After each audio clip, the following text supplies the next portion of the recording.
வணக்கம், நான் டாக்டர் ராதிகா, மகப்பேறு நிபுணர் பேசுகிறேன்.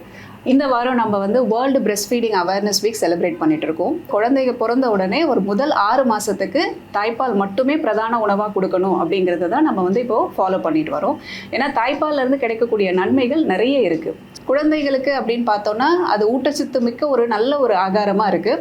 எல்லா சத்துமே அதில் சதவீதத்தில் கலந்துருக்கிறதுனால ப்ரோட்டீன்ஸ், விட்டமின்ஸ், கார்போஹைட்ரேட்ஸ் எல்லாமே குழந்தைக்கு அதோடைய வளர்ச்சிக்கு எல்லாத்துக்குமே உறுதுணையாக இருக்கும். தாய்ப்பாலில் ஆன்டிபாடிஸ் அப்படின்னு ஒரு காம்பனண்ட் இருக்குது.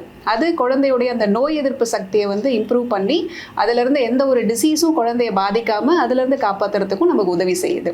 குழந்தைக்கும் தாய்க்கும் நடுவில் இருக்கக்கூடிய அந்த ஒரு பாண்டிங், ஒரு நல்ல டீப் அசோசியேஷன் கிடைக்கும் தாய்ப்பால் கொடுக்கறது மூலமா. அது இயற்கையான ஒரு உணவு, ரொம்ப சத்தானது, ஈஸியாக கிடைக்கும் போது நம்ம அதை டெஃபினட்டாக குழந்தைங்களுக்கு கொடுக்கணும்.